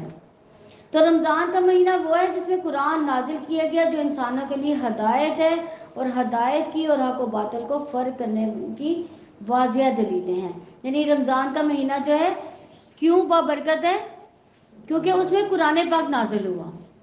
قرآن پاک دیکھیں کیسی اللہ تعالیٰ کی بابرکت کتاب ہے. گھروں میں جس گھر میں پڑھی جاتی ہے وہ گھر بابرکت, جس مہینے میں نازل ہوئے وہ مہینہ بابرکت, اور جس جگہ نازل ہوئی وہ جگہ بابرکت. ایسے ہی ہے نا. تو جو انسانوں کے لیے ہدایت بھی ہے, یہ قرآن پاک ہدایت بھی ہے, اور ہدایت کی اور حق و باطل میں فرق کرنے کی واضح اس میں دلیلیں بھی موجود ہیں. تو تم میں سے جو کوئی اس مہینے میں حاضر ہو تو وہ اس کے روزے رکھے, اور جو کوئی بیمار ہو یا کسی سفر پر ہو تو دوسرے دنوں میں اس کی تعداد کو پورا کرے. اللہ تعالیٰ تمہارے ساتھ آسانی کا ارادہ رکھتا ہے تاکہ تم پر تنگی کا ارادہ وہ نہیں رکھتا, اور تاکہ تم تعداد پوری کر سکو اور تم اس پر اللہ تعالیٰ کی بڑائی بیان کرو جو اس نے تمہیں ہدایت دی, تاکہ تم شکر گزار رہو. یعنی روزہ رکھنے کا دوسرا مقصد کیا ہے, شکر گزاری. ایک تو روزہ رکھنے کا مقصد ہے تقوی, دوسرا شکر گزاری آ جائے ہمیں. اور جب میرے بندے آپ سے میرے بارے میں سوال کریں تو یقیناً میں قریب ہوں, میں پکارنے والے کی دعا قبول کرتا ہوں. دیکھیں کتنی واضح آیت ہے کہ ہمیں کس سے مانگنا چاہیے, خالص اللہ تعالیٰ سے, کسی سے نہیں مانگنا چاہیے. اللہ تعالیٰ کیا کہہ رہے ہیں کہ میرے بندے میرے بارے میں جب بھی سوال کریں تو یقیناً میں قریب ہوں, میں پکارنے والے کی دعا قبول کرتا ہوں. جب بھی وہ مجھے پکارتا ہے تو لازم ہے کہ وہ میری بات مانے اور مجھ ہی پر ایمان لائے تاکہ وہ ہدایت پائیں. تمہارے لیے روزے کی رات میں اپنی عورتوں سے صحبت کرنا حلال کر دیا گیا ہے. یعنی وہ تمہارے لیے لباس ہے, تم اس کے لیے لباس ہو. لباس ہم کیوں پہنتے ہیں, جسم کو کور کرنے کے لیے, خوبصورتی کے لیے بھی لباس پہنا جاتا ہے. یعنی دیکھیں ہسبینڈ وائف کا ایک ریلیشن کس کے ساتھ تشبیہ دی گئی ہے, لباس کے ساتھ. یعنی یہ خوبصورتی بھی ہے ایک رشتے کی. اور ہم کیا کرنا چاہیے, ہمیں کہ ایک دوسرے کی باتیں بھی چھپانی چاہیے. جو بیڈ روم میں باتیں ہوتی ہیں وہ باہر نہیں آنی چاہیے. اگر جب باہر آتی ہے وہیں سے مسئلے خراب ہو جاتے ہیں. پھر کیا ہوتا ہے, کسی نے یہ بات کہتی ہے اچھا یہ ایسے ہے, تمہارا تو ہسبینڈ ایسے ہے, ساتھ ہی وہ بیوی کے دل میں آتا ہے لو جی میرا تو ہسبینڈ جو ہے نا وہ میری تو باتیں نہیں سنتا, یہ تو اس طرح سے تعلقات کیا ہوتے ہیں, خراب ہو جاتے ہیں. ایک دوسرے کی جو لڑائی ہے وہ ایک دوسرے تک ہی محدود رہنی چاہیے, کسی تک نہیں پہنچنی چاہیے. تو اللہ تعالیٰ نے جان لیا کہ تم اپنے آپ سے خیانت کرتے ہو تو اس نے تم پر مہربانی فرمائی, اس نے تمہیں معاف کر دیا, تو اب تم ان سے مباشرت کرو, اور اللہ تعالیٰ نے تمہارے لیے جو لکھ دیا اسے طلب کرو, اور کھاؤ اور پیو یہاں تک کہ تمہارے لیے سیاہ دھاگے سے یعنی فجر کا سفید دھاگا خوب ظاہر ہو جائے. پھر رات تک روزے کو پورا کرو, ان سے مباشرت نہ کرو جب تم مسجد میں اعتکاف کرنے والے ہو. یعنی اعتکاف کے دوران عورتوں کو نہیں چھو سکتے. یہ اللہ تعالیٰ کی حدود ہے, سو ان کے قریب نہ جاؤ. اس طرح اللہ تعالیٰ لوگوں کے لیے اپنی آیات کو کھول کھول کر بیان کرتا ہے تاکہ تم بچ جاؤ۔ اور اپنے مال آپس میں باطل طریقے سے نہ کھاؤ اور نہ ان کو حاکموں کی طرف لے جاؤ۔ باطل طریقے سے کھانے سے کیا مراد ہے؟ کہ کسی کا مال ناجائز طریقے سے حاکم سے اپنے حق میں فیصلہ کروا لیا، حالانکہ پتہ ہے اس کو کہ یہ میرا مال نہیں ہے، یہ جس نے دعویٰ کیا اسی کا مال ہے، لیکن حاکموں سے پھر بھی اپنے حق میں فیصلہ کروا کر اس کا مال کھا لیا۔ تو اپنے مال آپس میں باطل طریقے سے نہ کھاؤ، نہ ان کو حاکموں کی طرف لے جاؤ تاکہ لوگوں کے مالوں میں سے ایک حصہ گناہ کے ساتھ کھا جاؤ، حالانکہ تم جانتے ہو۔ وہ آپ سے نئے چاندوں کے بارے میں پوچھتے ہیں، آپ کہتے ہیں کہ وہ لوگوں کے لیے اور حج کے لیے وقت معلوم کرنے کے ذریعے ہے۔ یعنی چاند اللہ تعالیٰ نے کیوں بنایا؟ تاکہ ہم ڈیٹ وغیرہ نوٹ کر سکے، رمضان کا بار ہے اور عید کا بار یہ ہے، یعنی ہمیں اللہ تعالیٰ نے یہ چاند سے ڈیٹ جو معلوم کرنے کے طریقے بتائے ہیں۔ نیکی یہ نہیں کہ تم گھروں میں اس کے پیچھے سے آؤ، بلکہ نیکی اس کی ہے جو ڈرے اور گھروں میں اس کے دروازوں سے آؤ، اور اللہ تعالیٰ سے ڈر جاؤ تو تم کامیاب ہو جاؤ۔ یعنی جب وہ احرام وغیرہ پہن لیتے تھے اہل مکہ تو کیا کرتے تھے کہ اپنے اوپر کوئی بھی چیز جو ہے وہ حائل ہونا، آسمان اور اپنے سر کے درمیان کوئی چیز حائل ہونا ان کو اچھا نہیں لگتا تھا، اس لیے وہ جب دروازے سے اندر انٹر ہوتے تھے تو ظاہری بات ہے یہ اوپر کچھ نہ کچھ ہوتا تھا، تو اس لیے وہ کیا کرتے تھے جو دیواریں پھلانگ کر اوپر جاتے تھے گھروں میں۔ تو اللہ تعالیٰ نے کیا کہا ہے کہ یہ نیکی نہیں ہے، بلکہ نیکی کیا ہے کہ تم اللہ تعالیٰ سے ڈر جاؤ تاکہ تم کامیاب ہو جاؤ۔ تو اللہ تعالیٰ کی راہ میں اس سے ڈرو جو تم سے لڑتے ہیں، زیادتی نہ کرو، یقیناً اللہ تعالیٰ زیادتی کرنے والوں سے محبت نہیں کرتا۔ اور انہیں قتل کرو جہاں بھی تم ان کو پاؤ، انہیں بھی نکال دو جہاں سے انہوں نے تمہیں نکالا، اور فتنہ قتل سے زیادہ سخت ہے۔ اور تم مسجد حرام کے پاس ان سے نہ لڑو جہاں تک کہ وہ اس میں تم سے لڑے، یعنی یہ مسجد حرام کی حرمت کے بارے میں ہے۔ پھر اگر وہ تم سے لڑے تو تم انہیں قتل کرو، کافروں کی ایسی ہی سزا ہے۔ پھر اگر وہ باز آ جائے تو یقیناً اللہ تعالیٰ بے حد بخشنے والا، نہایت رحم والا ہے۔ اور ان سے لڑو جہاں تک کہ کوئی فتنہ باقی نہ رہے اور دین اللہ تعالیٰ کے لیے ہو جائے۔ پھر اگر وہ باز آ جائیں تو ظالموں کے سوا کسی پر کوئی زیادتی نہ ہوگی۔ حرمت والا مہینہ حرمت والے مہینے کا بدلہ ہے اور تمام حرمتوں کا قصاص ہے، چنانچہ جب تم پر زیادتی کرتا ہے جو بھی تو تم بھی اس پر زیادتی کرو، یعنی جتنی کوئی کسی پر زیادتی کرتا ہے اس کا بدلہ اتنا لیا جا سکتا ہے۔ جیسے کہ اس نے تم پر زیادتی کی، اللہ تعالیٰ سے ڈرو اور جان لو کہ یقیناً اللہ تعالیٰ متقیوں کے ساتھ ہے۔ اور حرمت والے مہینے کون سے ہیں؟ ذی القعدہ، ذی الحجہ، محرم اور رجب، یہ 4 مہینے ہیں جو حرمت والے مہینے ہیں۔ تو اللہ تعالیٰ کی راہ میں خرچ کرو، اپنے ہاتھوں ہلاکت میں نہ بڑھو اور نیکی کرو، بلا شبہ اللہ تعالیٰ نیکی کرنے والوں سے محبت کرتا ہے۔ اور حج اور عمرہ اللہ تعالیٰ کے لیے پورا کرو۔ پھر اگر تمہیں روک دیا جائے تو قربانی کا جو بھی جانور میسر ہو ذبح کر دو، اور اپنے گھروں کو نہ منڈواؤ جب تک قربانی کا جانور اپنے مقام تک نہ پہنچ جائے۔ پھر تم میں سے جو کوئی بیمار ہو یا اس کے سر میں تکلیف ہو، روزے یا صدقے یا قربانی کا فدیہ ہے۔ پھر جب تم امن میں ہو تو جو کوئی عمرے سے حج تک 7 فائدے اٹھائے تو قربانی میں سے جو میسر ہو ذبح کرے۔ پھر جو قربانی نہ پائے وہ 3 دن کے روزے حج میں رکھے اور 7 دن کے اس وقت جب تم واپس آؤ، یہ پورے 10 ہیں، یعنی یہ کفارہ ہے کہ 3 روزے وہاں پہ رکھے جائیں گے، 7 گھر پہ آ کے۔ یہ اس لیے ہے کہ جس کے اہل و عیال مسجد حرام کے قریب رہائشی نہ ہو اور اللہ تعالیٰ سے ڈر جاؤ، جان لو بلا شبہ اللہ تعالیٰ بہت سخت عذاب والا ہے۔ حج کے چند مہینے ہیں جو معلوم ہے، چنانچہ جو شخص اس میں حج فرض کر لے تو حج میں نہ کوئی شہوانی فعل ہوگا اور نہ ہی کوئی نافرمانی اور نہ کوئی لڑائی جھگڑا، اور نیکی میں سے جو کام بھی تم کرو گے اللہ تعالیٰ اس کو جان لے گا۔ اپنے ساتھ ذات راہ لے کر چلو، یقیناً بہترین ذات راہ کیا ہے؟ تقویٰ۔ تقویٰ سب سے بہترین ذات راہ ہے، اور عقل والوں مجھ سے ڈرتے رہو۔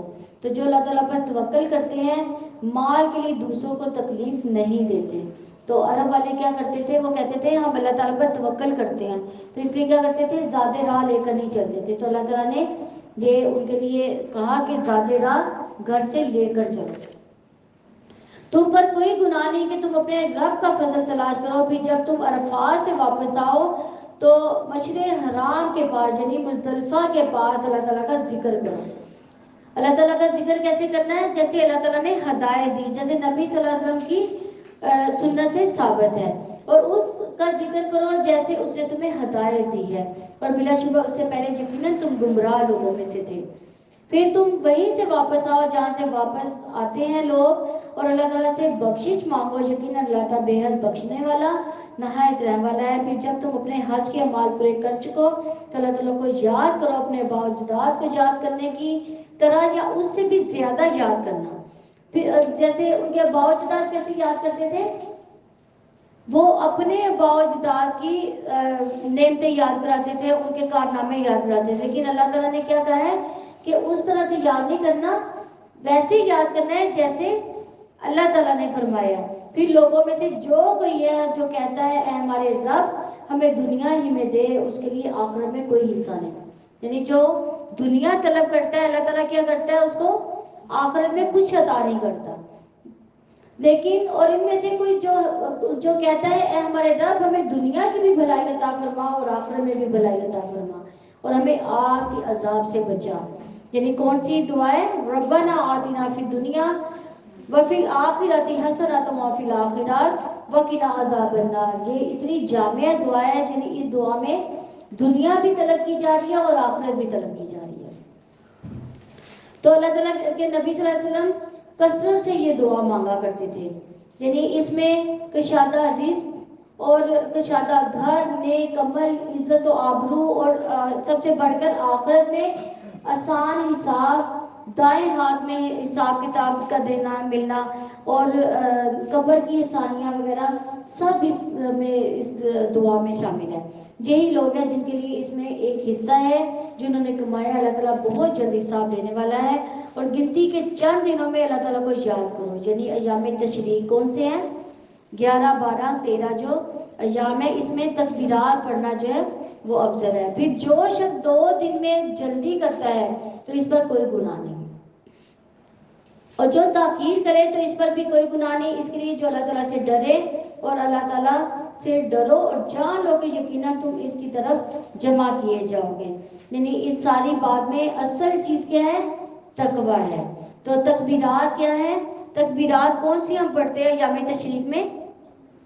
اللہ اکبر، اللہ اکبر، لا الہ الا اللہ، واللہ اکبر، اللہ اکبر، وللہ الحمد پڑھتے ہیں یہ لوگ. اور لوگوں میں سے کوئی ہے جس کی بات دنیا کی زندگی میں آپ کو پسند آتی ہے اور جو اس کے دل میں ہے اس پر وہ اللہ تعالیٰ کو گواہ بناتا ہے، حالانکہ وہ جھگڑے میں سخت جھگڑالو ہے، اور جب وہ لوٹ کر جاتا ہے تو زمین میں کوشش کرتا ہے کہ فساد پھیلائے. وہ کھیتوں اور نسلوں کو تباہ کر دیتا ہے، اور اللہ تعالیٰ فساد پھیلانے والے کو پسند نہیں کرتا. اور جب اسے کہا جاتا ہے اللہ تعالیٰ سے ڈرو تو اس کی عزت اسے گناہ کے ساتھ پکڑ لیتی ہے. چنانچہ اس کے لیے جہنم کافی ہے، یقیناً وہ بہت ہی برا ٹھکانہ ہے. اور لوگوں میں سے کوئی ہے جو اللہ تعالیٰ کی رضا کی تلاش میں اپنی جان تک بیچ دیتا ہے، اور اللہ تعالیٰ بندوں پر بے حد نرمی کرنے والا ہے. اے لوگوں جو ایمان لائے ہو، اسلام میں پورے کے پورے داخل ہو جاؤ، شیطان کے قدموں کے پیچھے نہ چلو، یقیناً وہ تمہارا کھلا دشمن ہے. پھر اگر اس کے بعد تم پھسل گئے کہ تمہارے پاس واضح دلائل آ چکے تو جان لو کہ یقیناً اللہ تعالیٰ سب پر غالب کمال حکمت والا ہے، اور انتظار نہیں کرتے مگر یہ کہ اللہ تعالیٰ اور فرشتے ان کے پاس بادلوں کے سائبانوں میں آ جائیں. یعنی وہ کس بات کا انتظار کرتے ہیں کہ کب یہ فرشتے سائبانوں کی شکل میں آئیں گے؟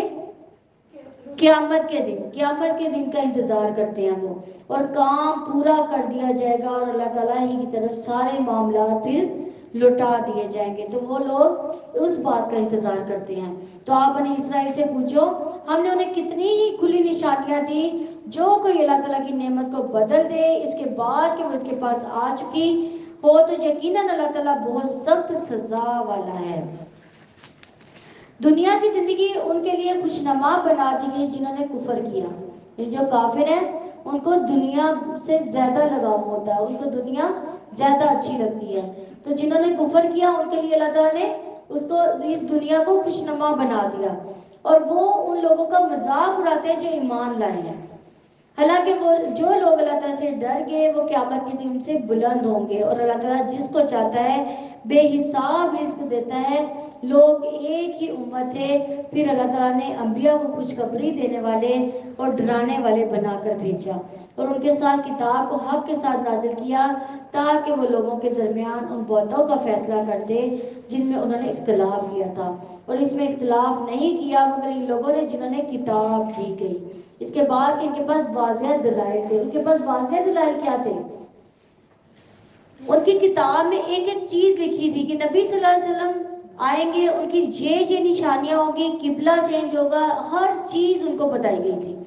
وہ واضح دلائل ان کے پاس تھے، لیکن آپس میں ضد کی وجہ سے پھر اللہ تعالیٰ نے اپنے حکم سے ان لوگوں کو جو ایمان لائے حق میں اسے ہدایت دی. جس میں انہوں نے اختلاف کیا تھا اللہ تعالیٰ جس کو چاہتا ہے سیدھے راستے کی طرف ہدایت دیتا ہے. یا تم نے گمان کر رکھا ہے کہ تم جنت میں داخل ہو جاؤ گے، حالانکہ ابھی تم پر ان لوگوں جیسے حالات نہیں آئے جو تم سے پہلے گزر چکے ہیں. یعنی امتحانوں سے گزر کر ہی جنت نصیب ہوگی. یعنی امتحان سے گزرنا لازم اور ملزوم ہے. اس کو تنگ دستی تکلیف پہنچی اور وہ بری طرح ہلائے بھی گئے. یعنی پہلے لوگ بری طرح سے ہلائے گئے. اگر ہم دیکھیں تو انبیاء جو تھے ان پر سب سے زیادہ تکلیف آئی ہیں. صحابہ کرام پر کتنی زیادہ تکلیف آئی ہیں. اس لیول کی ہم پر تکلیف نہیں آتی جس لیول پر انبیاء پر کیونکہ وہ ایمان و توکل میں بہت زیادہ آگے ہوتے ہیں. جس میں جتنا ایمان ہوگا اتنا ہی وہ انسان آزمایا جائے گا. جہاں تک کہ رسول بھی اور وہ لوگ جو ان کے ساتھ ایمان لائے کہہ اٹھے اللہ تعالیٰ کی مدد کب آئے گی. یعنی اتنی تکلیف تھی کہ وہ یہ کہہ اٹھے کہ اللہ تعالیٰ کی مدد کب آئے گی.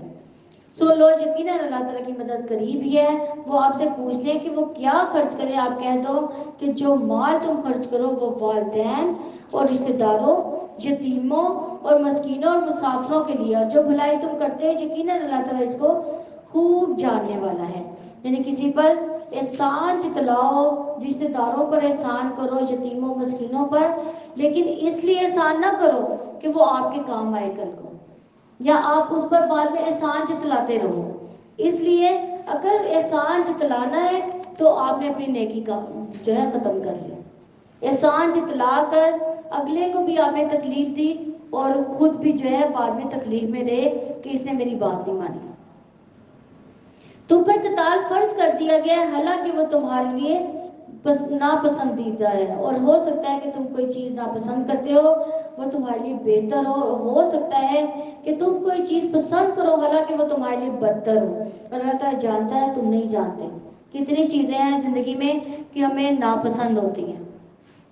کبھی جا کر اپنی ڈائری پہ لکھیے گا کون کون سی چیزیں ناپسند ہیں، پھر اس کے بارے میں سوچیے گا کہ اس سے ہمیں کیا کیا فائدے بھی حاصل ہوئے ہیں. پھر آپ کو پتہ چلے گا کہ واقعی جو ہم سوچتے ہیں وہ غلط ہے، جو اللہ تعالیٰ سوچتا ہے وہ بہتر ہے.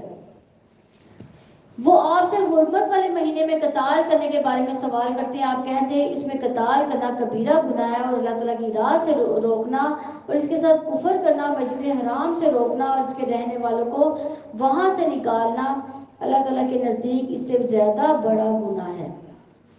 اور فتنہ قتل سے زیادہ بڑا ہے، اور وہ ہمیشہ تم سے لڑتے رہیں گے یہاں تک کہ اگر وہ استطاعت پائیں تو تمہیں تمہارے دین ہی سے پھیر دیں گے.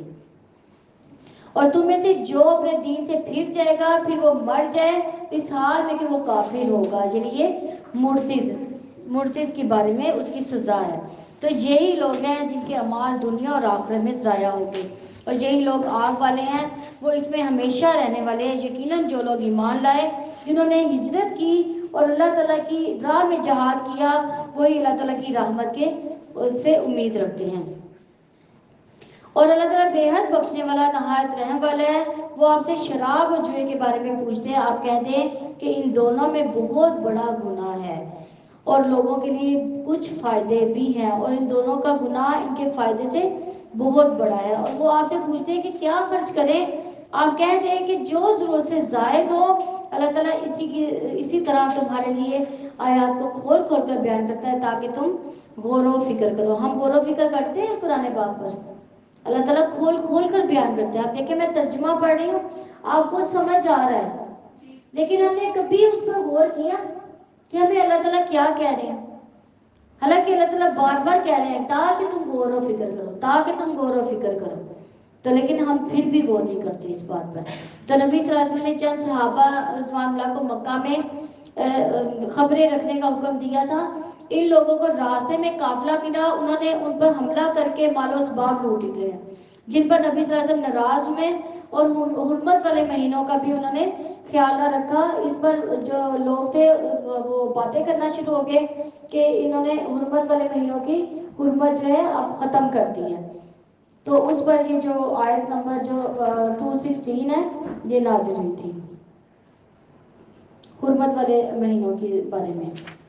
تو دنیا اور آخرت کے بارے میں، اور وہ آپ سے یتیموں کے بارے میں سوال کرتے ہیں، آپ کہہ دو کہ ان کے لیے کچھ نہ کچھ سنوارتے رہنا بھلائی کا کام ہے، اگر تم انہیں ساتھ ملا لو تو وہ تمہارے بھائی ہیں۔ اللہ تعالیٰ بگاڑنے والے کو سنوارنے والے سے خوب جانتا ہے، اگر اللہ تعالیٰ چاہتا تو تمہیں ضرور مشقت میں ڈال دیتا۔ یقیناً اللہ تعالیٰ سب پر غالب کمال حکمت والا ہے، اور تم مشرک عورتوں سے نکاح نہ کرو جب تک کہ وہ ایمان نہ لے آئیں، اور مومن لونڈی ایک مشرک عورت سے بہتر ہے، اگرچہ مشرکہ تمہیں اچھی لگے، اور نہ ہی اپنی عورتوں کو مشرک مردوں کے نکاح میں دو یہاں تک کہ وہ ایمان لے آئیں۔ مومن غلام مشرک مرد سے بہتر ہے، اگرچہ مشرک تمہیں اچھا لگے۔ وہ لوگ آگ کی طرف بلاتے ہیں، اللہ تعالیٰ اپنے حکم سے جنت و مغفرت کی طرف بلاتا ہے، اور وہ لوگوں کی طرف کے لیے اپنی آیات کھول کھول کر بیان کرتا ہے تاکہ وہ نصیحت حاصل کریں۔ یعنی دیکھیں اس میں واضح طور پر ہے کہ کوئی بھی مرد جو ہے وہ مشرکہ عورت سے شادی نہ کرے، نہ ہی کوئی جو مسلمان عورت ہے وہ مشرکہ مرد سے شادی کرے۔ یعنی مسلمان کو کسی بھی مشرک سے شادی کرنے کی جو ہے وہ حکم یہاں پہ آ رہا ہے کہ وہ ممانعت ہے۔ اور وہ آپ سے حیض کے بارے میں سوال کرتے ہیں، آپ کہہ دو وہ گندگی ہے، چنانچہ حیض میں عورتوں سے الگ رہو، اور جب تک وہ پاک نہ ہو جائے ان کے قریب نہ جاؤ، پھر جب وہ غسل کر لیں تو جہاں سے اللہ تعالیٰ نے تمہیں حکم دیا اس کے پاس آؤ، یقیناً اللہ تعالیٰ بہت توبہ کرنے والوں اور بہت پاک رہنے والوں سے محبت کرتا ہے۔ تمہاری عورتیں تمہارے لیے کھیتیاں ہیں۔ کھیتیاں کس طرح سے ہیں؟ یعنی کھیتیاں جو ہے دیکھیں اللہ تعالیٰ نے عورت کو ایک خوبصورت چیز کے ساتھ تشبیہ دی ہے۔ جیسے ہمارے گھروں میں جو لون ہوتے ہیں کیا ہوتا ہے، اس میں ہم جو چاہتے ہیں اگا دیتے ہیں، اور خوبصورتی میں بھی بہت زیادہ، گھر میں سب سے زیادہ خوبصورت چیز جو ہے وہ لون ہی ہوتا ہے، ایسے ہی ہے نا؟ تو اللہ تعالیٰ نے عورت کو خوبصورتی سے جو ہے کھیتیوں کے ساتھ جو ہے تشبیہ دی ہے کہ جو بھی چاہے جو مرد ہے وہ مردوں کے لیے عورتیں جو ہیں وہ کھیتیاں ہیں اس کی، کہ ایک تو عورت خوبصورت بن سنور کر رہتی ہے، اور دوسرا اس سے اولاد بھی وہ حاصل کرتے ہیں۔ چنانچہ جہاں سے چاہو اپنی کھیتی میں آؤ اور اپنی جان کے لیے عمل آگے بھیجو، اور اللہ تعالیٰ سے ڈرو اور جان لو یقیناً تم اس سے ملاقات کرنے والے ہو۔ آپ ایمان والوں کو خوشخبری دے دیں اور اللہ تعالیٰ کو اپنی قسموں کا نشانہ نہ بناؤ، اور نہ تم نیکی کرو اور نہ تم گناہوں سے بچو گے، اور نہ تم لوگوں کے درمیان اصلاح کرو گے، اور اللہ تعالیٰ سب کچھ سننے والا سب کچھ جاننے والا ہے۔ اللہ تعالیٰ تمہاری لغو باتوں قسموں پر تمہیں نہیں پکڑتا، وہ اس وجہ سے تمہیں پکڑتا ہے جو تمہارے دلوں نے کمایا، اور اللہ تعالیٰ بے حد بخشنے والا نہایت بردبار ہے ان لوگوں کے لیے جو اپنی عورتوں سے نہ ملنے کی قسم کھا بیٹھے، انہیں 4 ماہ تک انتظار کرنا ہے۔ یعنی یہ الہ کا حکم ہے، یعنی جتنی مدت کی قسم کھائی ہو اتنی مدت تک اس کو بیوی سے دور رہنا ہوگا۔ پھر اگر وہ رجوع کر لے تو اللہ تعالیٰ یقیناً بے حد بخشنے والا نہایت رحم والا ہے، اور اگر وہ طلاق دینے کا ارادہ کریں تو اللہ تعالیٰ یقیناً سب کچھ سننے والا سب کچھ جاننے والا ہے۔ اور طلاق یافتہ عورتیں اپنے آپ کو 3 حیض تک انتظار میں رکھیں، اور ان کے لیے جائز نہیں کہ وہ اس چیز کو چھپائیں جس کو اللہ تعالیٰ نے ان کے رحموں میں پیدا کیا، یا نہ تو مرد کے لیے یہ جائز ہے کہ وہ عورت کو اس کو تکلیف دینے کے لیے اپنے پاس روکے رکھے، اور اگر اسے طلاق دے دیا، نہ عورت کے لیے یہ جائز ہے کہ وہ اس کے رحموں میں جو ہو وہ اس کو چھپا جائے، اور ان کے شوہر اس دوران میں انہیں واپس لینے کے زیادہ حقدار ہیں، یعنی جو اولاد بھی ہوگی وہ اس کے شوہر اس کو لینے کے زیادہ حقدار ہیں اگر وہ اصلاح کرنے کا ارادہ رکھتے ہیں، اور عورتوں کے بھی معروف کے مطابق ویسے ہی حقوق ہیں جیسے ان کے اوپر حق ہے، اور مردوں کا ان پر ایک درجہ ہے، اور اللہ تعالیٰ سب پر غالب کمال حکمت والا ہے۔ رجعی طلاق 2 بار ہے، پھر یا تو اچھے طریقے سے روک لینا ہے یا نیکی کے ساتھ رخصت کر دینا ہے، یعنی 2 بار آدمی جو ہے طلاق دے کر عورت کے ساتھ رجوع کر سکتا ہے، تیسری دفعہ وہ رجوع کرنے کا حقدار نہیں، اور تمہارے لیے حلال ہے کہ تم اس میں سے لے لو جو کچھ بھی تم نے اس کو مہر میں ادا کیا ہے، مگر دونوں کو خوف ہو کہ وہ دونوں اللہ تعالیٰ کی حدود کو قائم نہ رکھ سکیں گے۔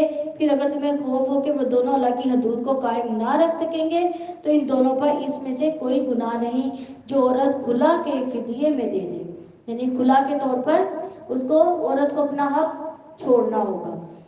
تو یہ اللہ تعالیٰ کی حدود ہے، چنانچہ ان سے آگے نہ بڑھو، اور جو اللہ تعالیٰ کی حدود سے آگے بڑھے گا تو یہی لوگ ظالم ہیں۔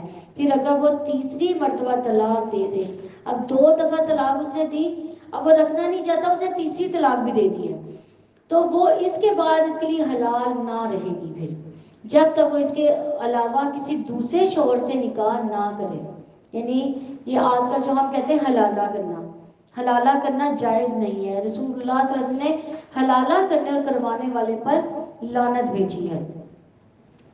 تو جب تک وہ ایک قدرتی طور پر اس دوسرے شوہر کے پاس نہ رہتی ہو، اور جب تک وہ قدرتی طور پر اس پر یا تو وہ مر جائے یا اس کو ویسے طلاق ہو جائے دوبارہ سے، یعنی اس کی نیت نہ ہو یہ طلاق لینے والی، یا اس کو چھوڑنے کی نیت نہ ہو، تو تب تک وہ دوسرے شوہر کے پاس نہیں جا سکتی۔ تو کسی دوسرے شوہر سے نکاح نہ کرے، پھر اگر وہ دوسرا شوہر اس کو طلاق دے، ان دونوں پر کوئی گناہ نہیں، وہ دونوں آپس میں رجوع کر لے اگر وہ دونوں سمجھے کہ دونوں اللہ تعالیٰ کی حدود قائم رکھیں گے، یعنی اگر ان کو پتا ہو کہ اب دوبارہ ان کے درمیان ایسا کچھ نہیں ہوگا تو وہ آپس میں نکاح کر سکتے ہیں۔ یہ اللہ تعالیٰ کی حدود ہے جنہیں وہ ان لوگوں کے لیے بیان کرتا ہے جو علم رکھتے ہیں۔ اور جب تم اپنی عورتوں کو طلاق دو، بس وہ اپنی عدت کو پہنچ جائے تو اچھے طریقے سے انہیں روک لو یا اچھے طریقے سے انہیں چھوڑ دو، انہیں تکلیف دینے کے لیے نہ روکے رکھو کہ تم زیادتی کرو، اور جو ایسا کرے گا تو یقیناً ان سے اپنی جان پر ظلم کیا۔ اور اللہ تعالیٰ کی آیات کو مذاق نہ بناؤ اور اپنے اوپر اللہ تعالیٰ کی نعمت کو یاد کرو، اور جو کتاب و حکمت میں سے اس نے تم پر نازل کیا وہ تمہیں اس کے ساتھ نصیحت کرتا ہے، اور اللہ تعالیٰ سے ڈرو اور جان لو یقیناً اللہ تعالیٰ ہر چیز کو خوب جاننے والا ہے۔ اور جب تم عورتوں کو طلاق دو وہ اپنی عدت کو پہنچ جائیں تو ان کو نہ روکو، اور وہ اپنے شوہروں کے ساتھ نکاح کر لیں، یعنی اس کو تکلیف دینے کے لیے بار بار نہ روکا جائے۔ جب وہ اچھے طریقے سے آپس میں راضی ہو جائیں، یہ ہے کہ جس کے ساتھ اس شخص کو نصیحت کی جاتی ہے جو تم میں سے اللہ تعالیٰ پر جو میں آخرت پہ ایمان رکھتا ہے، یہی تمہارے لیے زیادہ پاکیزہ ہے، زیادہ صاف ستھرا ہے، اور اللہ تعالیٰ جانتا ہے تم نہیں جانتے۔ اور مائیں اپنی اولاد کو پورے 2 سال دودھ پلائیں، یہ اس کے لیے ہے جو ارادہ رکھے کہ رضاعت کی مدت کو پورا کرے، اور باپ کے ذمہ عورتوں کو معروف کے مطابق کھانا اور کپڑے دینا ہے۔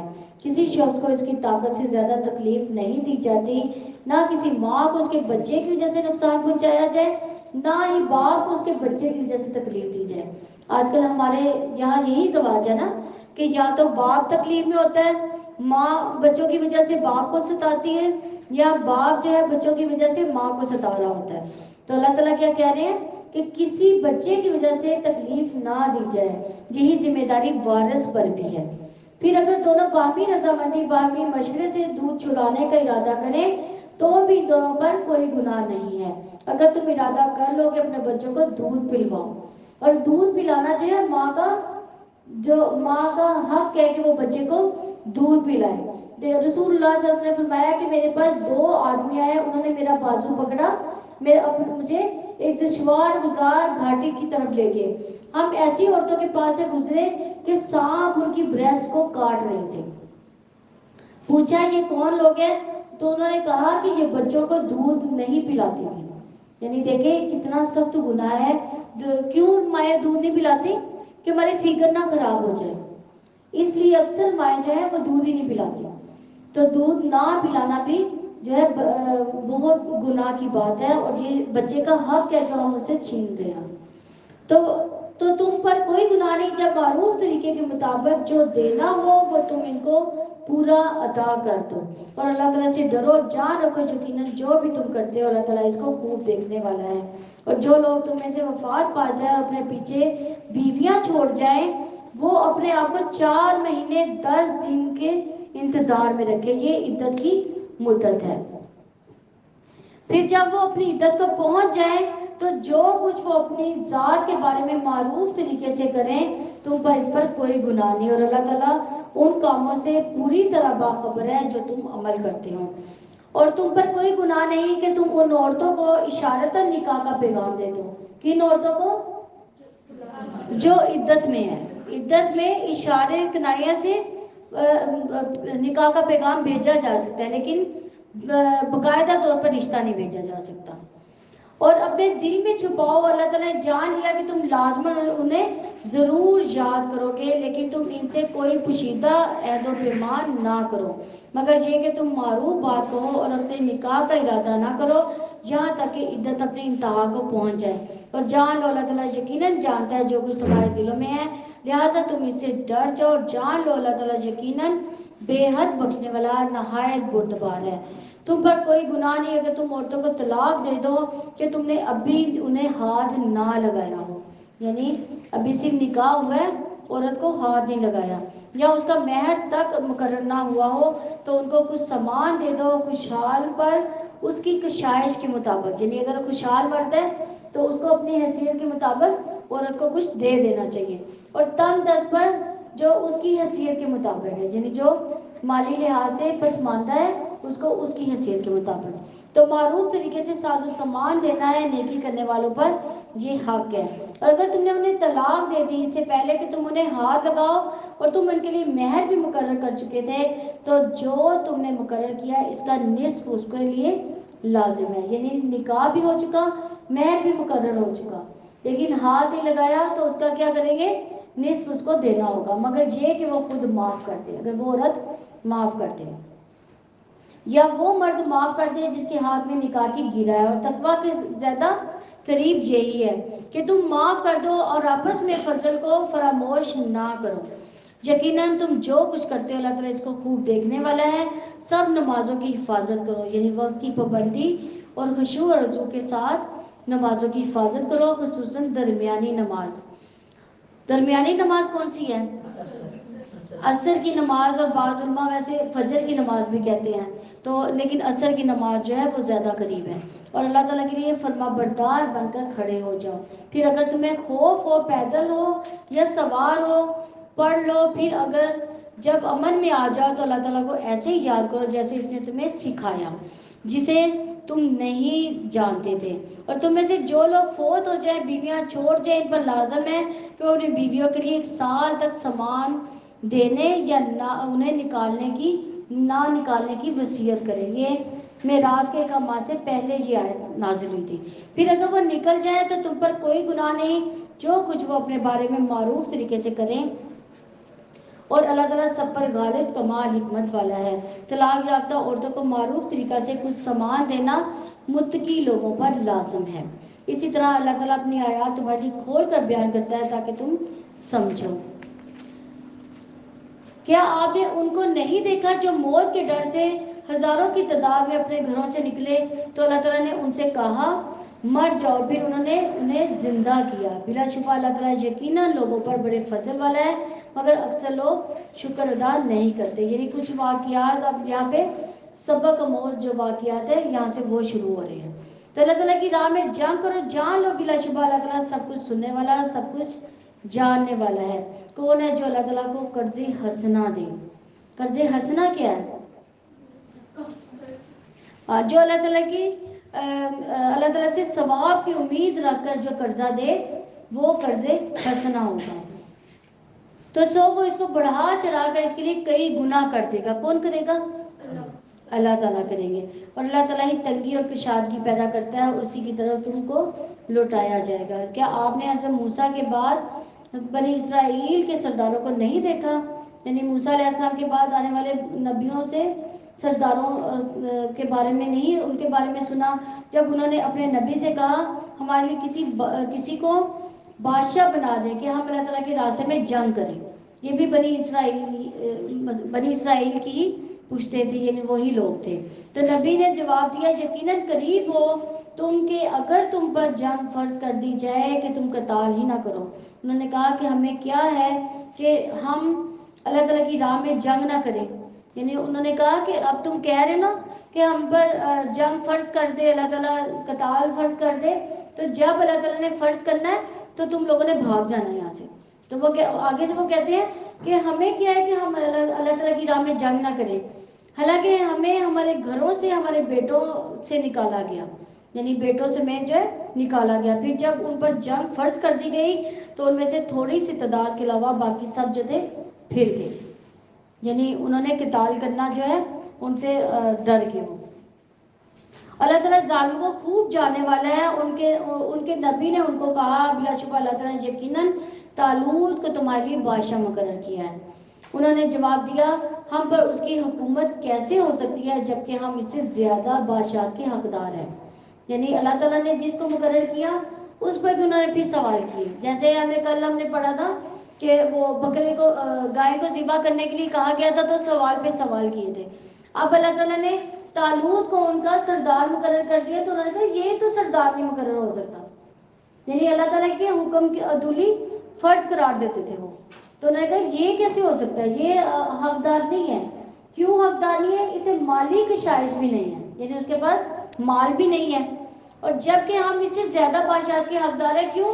کہ ہم مالدار ہیں، اور اسے مالی کشائش بھی نہیں دی گئی۔ نبی نے کہا بلا شبہ اللہ تعالیٰ نے اسے تم پر چنا اور اسے علمی اور جسمانی فراخی عطا کی ہے، اور اللہ تعالیٰ اپنی بادشاہت جسے چاہتا ہے عطا کرتا ہے۔ اللہ تعالیٰ بڑی وسعت والا سب کچھ جاننے والا ہے۔ یعنی اس آیت سے یہ پتہ چلتا ہے کہ علم والوں کو بغیر علم والوں پر فوقیت ہے۔ جیسے کل ہم نے دیکھا تھا کہ آدم علیہ السلام کو کیوں فوقیت دی گئی تھی؟ علم کی بنیاد پر۔ تو یہاں بھی اللہ تعالیٰ نے چونکہ طالوت کا علم سب سے زیادہ تھا اس لیے اللہ تعالیٰ نے ان کو کہا تھا، ایک تو وہ جسمانی قوت میں زیادہ تھا، ایک اس کے پاس تعلیم زیادہ تھی، علم زیادہ تھا، حکمت زیادہ تھی، اس لیے اللہ تعالیٰ نے کم سنی تھی اس میں، جوان تھا، تو اس لیے وہ اس کو ماننے کو تیار نہیں تھے۔ ایک تو اس کے پاس دولت نہیں تھی، ایک وہ کم سن تھا، تو لیکن اللہ تعالیٰ نے اس کے لیے ایک حکمت رکھی تھی کہ وہ علم میں زیادہ تھا اور ایک جسمانی قوت میں زیادہ تھا وہ۔ لیکن بنی اسرائیل نے جو تھا اپنا فرض قرار دیا کہ اس پہ بھی انہوں نے الزام اس پہ بھی انہوں نے ضرور نقطہ اٹھایا۔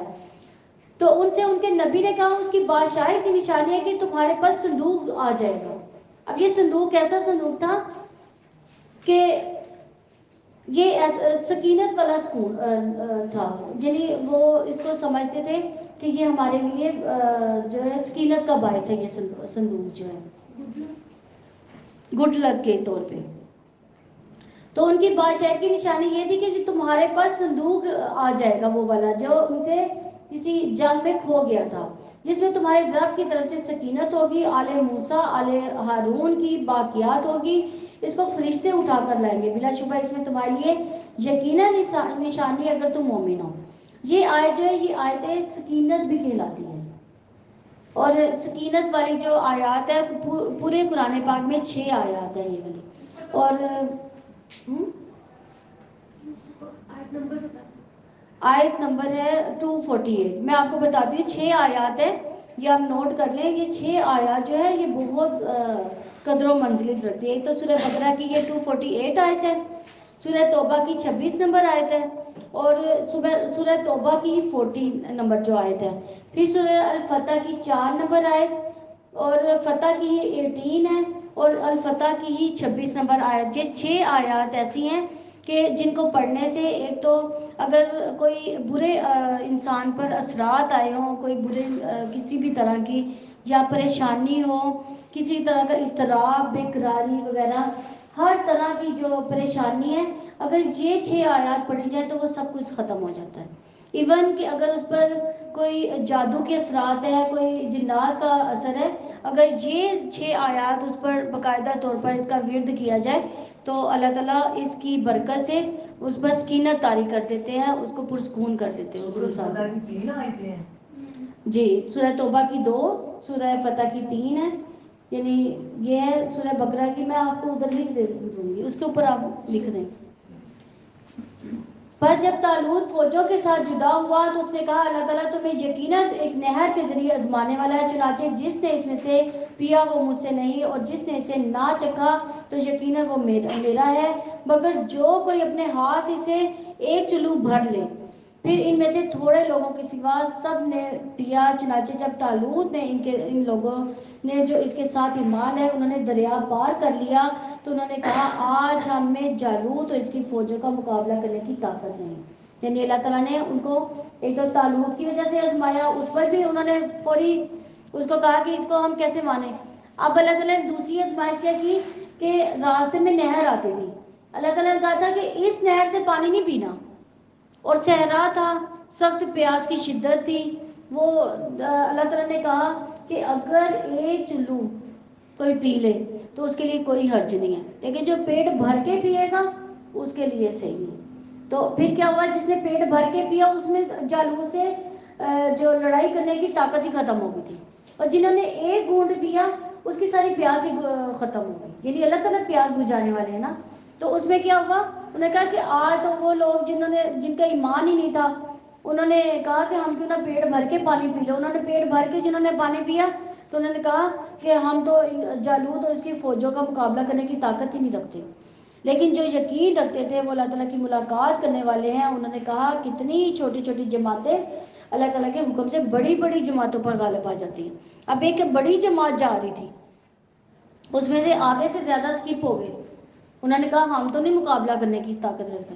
اب تھوڑی سی تعداد ہے لیکن انہوں نے حوصلے پست نہیں ہونے دیا. انہوں نے کہا کہ کتنی ہی بڑی بڑی جماعتیں ہیں جن پر چھوٹی ہی جماعتیں جو ہیں غالب آ جاتی ہیں, اور اللہ تعالیٰ صبر کرنے والوں کے ساتھ ہے. اس پر انہوں نے صبر بھی کیا, اور جب وہ جالوت اس کی فوجوں کے سامنے ہوئے تو انہوں نے دعا کی اے ہمارے رب ہم پر صبر انڈیل دے, ہمارے قدموں کو جما دے اور کافی لوگوں کے مقابلے میں ہماری مدد فرما. جنہیں انہوں نے ایک تو صبر کیا اس بات پر, اور دوسرا اللہ تعالیٰ سے مدد مانگی. کیا مدد مانگی؟ ربنا افرغ علینا صبرا وثبت اقدامنا وانصرنا علی القوم الکافرین. انہوں نے یہ دعا مانگنا شروع کر دی. چنانچہ انہوں نے اللہ تعالیٰ کے حکم سے انہیں شکست دی, اور داؤد نے جالوت کو قتل کر دیا, اور اللہ تعالیٰ نے اس کو بادشاہت اور حکمت عطا کی, اور جتنا اس نے چاہا اسے علم بھی عطا کیا. داؤد علیہ السلام اس وقت کم سن بچے تھے, لیکن جالوت ایک طاقتور بادشاہ تھا. اس کو داؤد علیہ السلام کے ذریعے اللہ تعالیٰ نے قتل کروا دیا. اور اگر اللہ تعالیٰ بعض لوگوں کو بعض کے ذریعے سے ہٹاتا نہ رہتا تو زمین یقیناً فساد سے بھر جاتی. یعنی یہ ظالموں سے زمین بھر جاتی اگر اللہ تعالیٰ مومنوں سے کافروں کو قتل نہ کرواتے. لیکن اللہ تعالیٰ تمام جہانوں پر فضل کرنے والا ہے. یہ اللہ تعالیٰ کی آیات ہے جو ہم آپ پر حق کے ساتھ پڑھ رہے ہیں, اور بے شک آپ یقیناً رسولوں میں سے ہیں. الحمدللہ ہمارا دوسرا پارہ کمپلیٹ ہوا. اشہد اللہ الہ الا اللہ سبحانک اللہم و بحمدک اشہد اللہ الہ الا انت واستغفرک واتوب الیک. السلام علیکم ورحمۃ اللہ وبرکاتہ.